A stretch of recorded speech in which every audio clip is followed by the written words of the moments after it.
That's just part of life. What did you do when you like sat at a desk all day helping people, helping patients or whatever when they checked in? You just sat there and farted then? Yeah, and then I sprayed Febreze.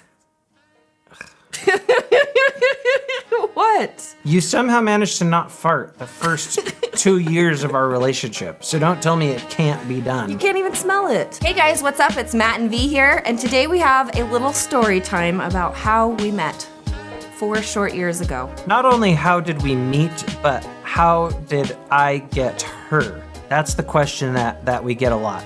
We get asked a lot, how did you guys meet? And how did that funny looking guy with a small mouth That looks like a butthole. and a bald head get the hot blonde chick? So today we're gonna give you a story about our past, but I'm also gonna teach you guys valuable lessons on how to land a woman out of your league. Because I've done it consistently my whole life. Oh my God. We'll back up. What, 2012? That was 4 years ago, so yeah. Let me back up even past that so we can give a little prehistory to our history. That it doesn't even make sense. But basically, I was married up until 2008. Okay, that's how I moved to Montana. I was from Seattle originally. She left me because she sucks. Then she went and married a guy that turned into a meth head, and she totally regretted it. Anyway, why were you pointing to me when you said that? I didn't do that. I was pointing more over there. Like she is actually over there, but I don't think So she your is. ex-wife So anyway, left you for a meth my head. ex-wife left me, and I was going to move back to Seattle. I was bartending. I ended up having a brief relationship, and early on in that relationship, I got a girl pregnant. We are now friends today, and it's all cool, but that's why I ended up staying here in Montana. That, I didn't last more than like a year after she had my son Owen. Then I was single. I was living the single life. I did not really want to be with another woman. Women in Montana are usually kind of psycho. They basically get stir crazy because they're in this valley, right? And they're just... Everybody's just sharing dick.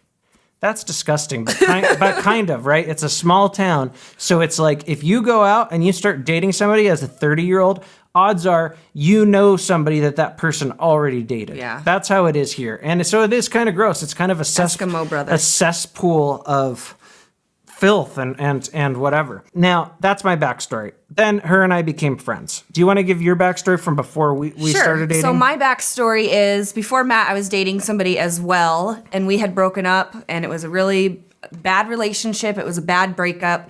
I didn't want anything to do with any man. I wanted to be single and have a good time, and so that's when I met Matt. Dude was straight up psycho. She has really bad taste in men. There's one guy that she's been with that I actually think is kind of cool. But I'm not going to even say who, just in case one of them watches this. So anyway, her and I ended up meeting. Should we say the real story or the not real story? Let's tell them the real story, but then tell them what we tell everybody else. Okay. Well, we kind of tell people part of the truth, but not the whole truth. It's embarrassing to say we met on Facebook. Yeah, we basically met on Facebook, okay? And yeah, I pulled a line. When you're in Montana, you kind of have this group of people you know, and then you kind of see their friends and stuff, they're commenting on the same posts as you, or they, like other pictures from people that, you are friends with or whatever. Mm-hmm. Not like I'm some stalker or something, but I constantly saw this hot blonde chick popping up, and, I would see her face. So I reached out. And I said, hey, I'm pretty sure I've met you somewhere before, blah, blah, blah, blah, blah. Yeah. Which was and wasn't the truth. I mean, I think we figured out, like, I did serve you and as a bartender or something. But possibly. Most of it was a line. And so we became friends on Facebook. She actually responded, which I don't know why you would do that. Why would you respond to some random dude I was just nice. on Facebook? I'm a nice person, and I wanted to at least acknowledge. I don't like to just ignore people. That's what every girl says that wants to be a tease. I was just being nice to him. You know what I'm saying? Yeah. Yeah. And we talked when I was at work, and I worked in an office, and it was boring all day, and so I just talked to him to kill time. Yeah, we both had office jobs at the time. We would, instant message throughout the day talking about random stuff. Mm-hmm. It was entertaining. It was fun. Yeah, I was like socially dating at the time with a few different girls. She was kind of still on and off with the boyfriend that she had. Like, I think you were off, but still you guys hooked up every once in a while because that's what girls do when they get lonely. Oh my God. And so it's not like I was any better. I was obviously, dating, socially dating, and a few of them were pretty crazy too. But she would know, I would end up like talking to her about it. And she would know some of these girls that I was like dating, right? Yeah. And she would most of the time kind of hate on them. Right? No, because it's a small town and you hear stories about them. And yeah, but at the same time, you were getting a little jealous. Let's just be honest here.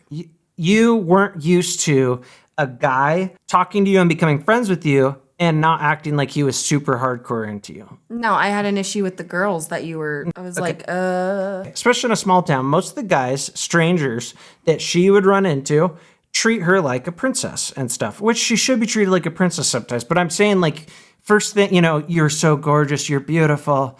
Go leave flowers on your car even though you're not dating. You know what I'm saying? You had guys like that were so nice and sweet to you, and it was clear they all wanted you, basically. Then you had me, and this is rule number one, because I've been on the wrong side of this before too. You don't be that guy that's like kind of the pussy that's just like going and, real and No, but you sweet. still gotta then be you end up in nice and give them compliments, but maybe just not as sappy. Yeah, because then you end up in the friend zone, even though you didn't want to be. Yeah. Right? I You agree and with I that. were just kind of like started out in the friend zone. Even though I always had a thing for you, I still would portray it as whatever, I'm doing my thing, I don't care. And that made you intrigued. You have to at least admit that. I agree with that. So let's get to how we first met in person. So we're talking on Facebook. We got that down. Then we finally decided to meet in person. It was a summer. I think it was like July or August 2012.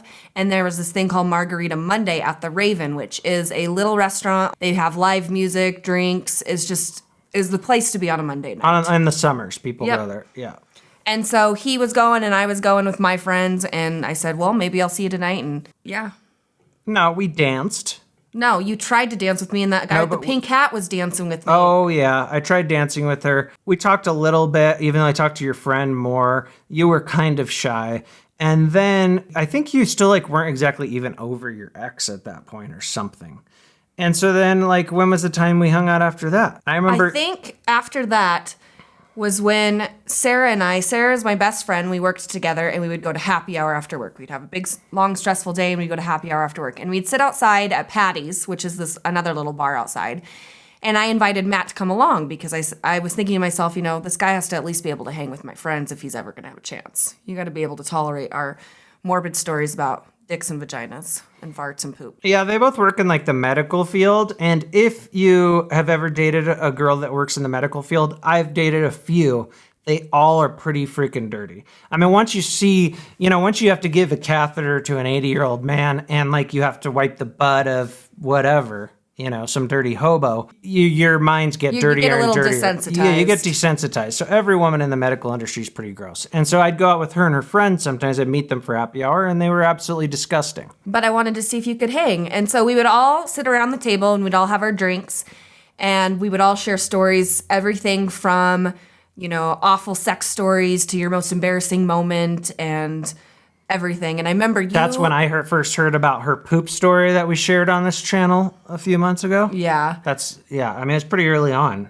But you would never say any gross stories. We were just going all out. And your worst story was, your most embarrassing story was you liked a girl at the carnival and you got in the zipper with her and got a boner. No, I mean, I'm sure I had worse, but I didn't have friends there to call me out like you did. You had you would try to keep certain stories from me, like that poop story, and then you'd have a friend there to That's call true. you out. That's true. And so, yeah, I've probably had worse stories than something like that, but I didn't share much. I didn't know you very well.